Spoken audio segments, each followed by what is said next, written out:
Hello guys, आपका स्वागत है हमारे नए यूट्यूब चैनल में, जिसमें हम आपको बताएंगे कुछ इंपॉर्टेंट पॉइंट्स। तो जैसा कि आपको इस वीडियो के साथ बने रहना है, और चैप्टर 14 जो आपके एग्जामिनेशन में क्वेश्चन आ सकते हैं उसके बारे में हम आपको बताएंगे। तो चलिए शुरू करते हैं।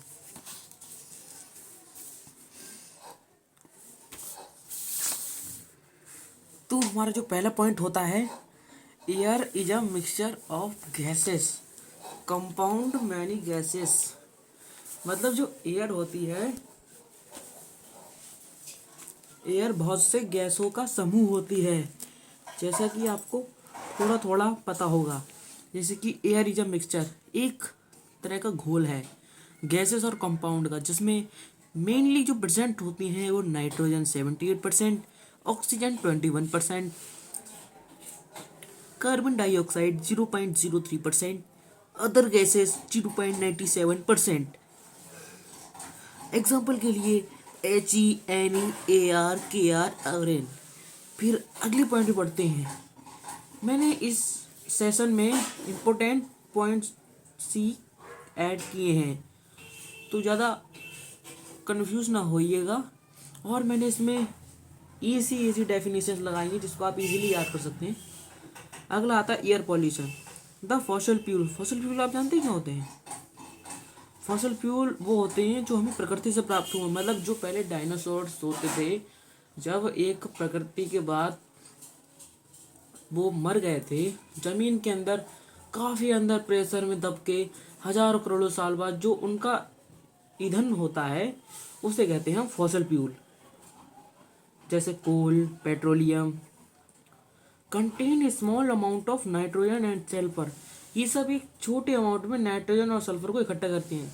When these fuels are burn, मतलब जब ये फ्यूल्स जलते हैं, यानी nitrogen and sulphur burned are produce, मतलब प्रोड्यूस करती हैं different oxide of nitrogen and sulphur. These oxide make the air toxic and air become polluted, जिसके बाद हमारी एयर पॉल्यूटेड हो जाती है। मतलब आपको समझ में आ रहा होगा ना। फिर उसके बाद अपना नेक्स्ट पॉइंट देखते हैं। फिर आता है हमारा वाटर पॉल्यूशन। वाटर पोल्यूशन आपको जैसी सोचा, आपने सुना होगा इधर किधर की, मतलब पानी के अंदर हम कचड़ा कूड़ा डाल देते हैं, ईंधन, फैक्ट्री का पानी, जिससे वाटर हमारा पोल्यूटेड हो जाता है।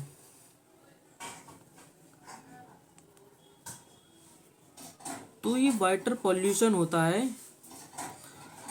जैसे कि ये वाटर पोल्यूशन नहीं है,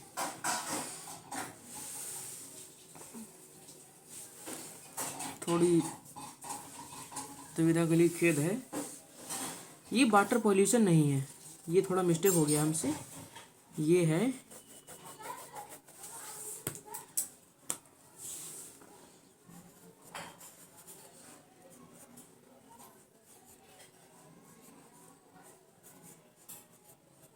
acid rain.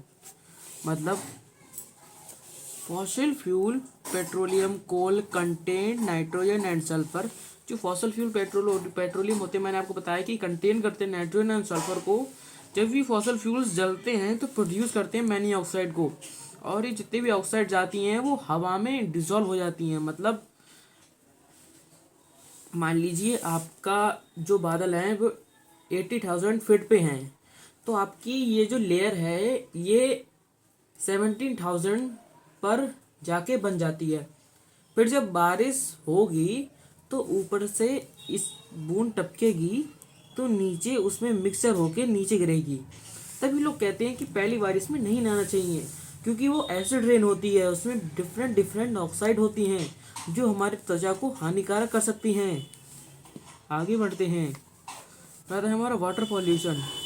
When water get polluted by human activities and other means is called water pollution। Simple सी डेफिनेशन है, आपको याद कर लेनी है। अब आप सोच रहे हो कि इम्पोर्टेंस आ रहे हैं, लेकिन वाटर साइकिल का कुछ अता पता नहीं है। तो सबसे पहले हम आपको बताएंगे वाटर साइकिल।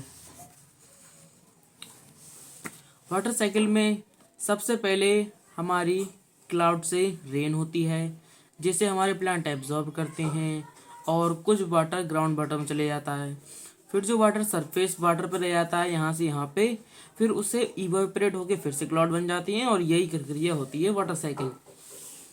अब आपको लग रहा होगा कि इसमें कुछ लिखने को आता है, तो कभी कभी एग्जाम में लिखने को आ जाता है, तो इसकी डेफिनेशन आपको ना याद नहीं करनी है, रटना नहीं यार चीज, कुछ अपने मन से बना बना के भी लिखनी होती है। ऐसे कि ground water absorb by plant, ground water absorb by plant also found in form of surface water, in the process of evaporation surface water change into vapor, and by the process of condensation vapor change in the droplets and it fall down in the form of rain water।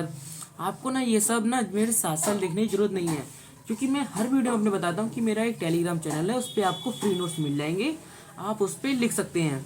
फिर उसके बाद मैंने आपको ये water cycle समझा दी है, अब इसको हटा लेते हैं। फिर आता है ozone layer formation, very important point of our chapter, इसके बिना तो चैप्टर अधूरा ही है। क्या हो गया ये, लाइट चलेगा ये लग रहा है,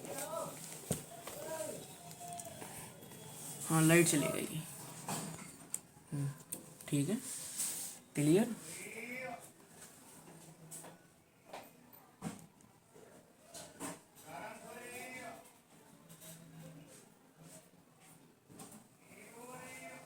हो गया क्लियर है। फिर आता है ओजोन लेयर फॉर्मेशन, ऐसे कि जो O2 होती हैं वो यूवी रेज स्प्लिट करके O+O बना देती हैं, फिर O+O2 O3 हो जाता है इन एटमोसफियर। फिर इसकी जो डेफिनेशन बनेगी वो बनेगी, इन atmosphere oxygen is present in the form of O2, UV rays act on O2 and split mono atom, मतलब मोनो एटॉमिक्स जो होते हैं वो आते हैं, these monoatomic oxygen combine with oxygen gas and form of O3 gases, ठीक है। फिर उसके बाद हमारा जो पॉइंट आते हैं, प्लीज बच्चों लाइक एंड सब्सक्राइब कर देना।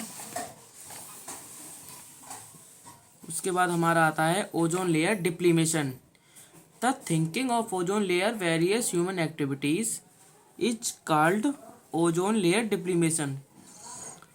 तो जैसा कि आपको पता होगा कि लोग कहते हैं कि एसी फ्रिज का यूज़ कम करना चाहिए, इसका यूज़ करना ही नहीं चाहिए, तो क्यों ना है, एसी फ्रिज में से जो गैस हमारी निकलती है वो सीएफसी होती है, तो इसमें हमें बताया गया है कि सीएफसी का एक एटम ओजोन लेयर का 1 लाख एटम मॉलिक्यूल्स को डैमेज करता है, तभी लोग कहते हैं कि फ्रिज का अधिक इस्तेमाल नहीं करना चाहिए। फिर आता है हमारा व्हाट ऑक्सीजन साइकिल,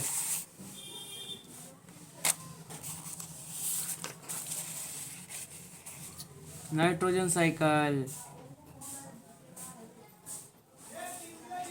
जैसा कि नाइट्रोजन साइकिल आता है उसमें nitrogen in atom, nitrate, nitrite, ammonia, ammonification, plant, soil, nitrifying, nitrogen fixation, तो इसकी भी डेफिनेशन होती है।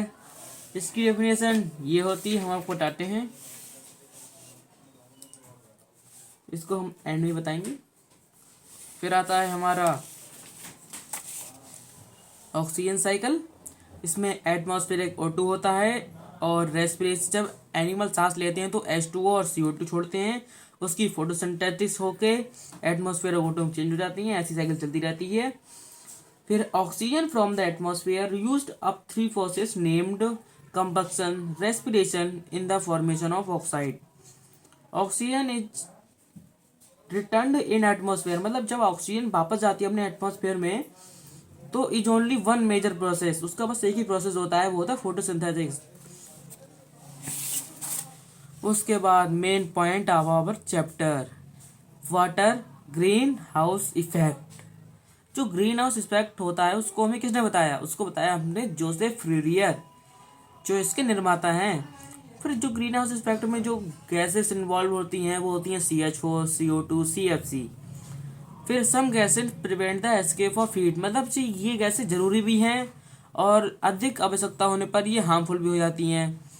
तो जैसे कि ये हमारी गैसें हमारी अर्थ को एक लेयर देती हैं गर्मी की, जिससे हमारा टेम्परेचर मेंटेन रहता है। And increase percent of such gases, इनका जो परसेंट है, इन गैसेस की जो मात्रा है परसेंटेज में होती है in the atmosphere, would cause the average temperature to increase, मतलब धरती का टेम्परेचर बढ़ाने में काम आती हैं। World wide it is called greenhouse gases. फिर greenhouse gases major cause of global warming, इससे हमारी ग्लोबल वार्मिंग बढ़ती है। तो आशा करता हूँ आपको ये चैप्टर समझ में आया होगा। Bye bye.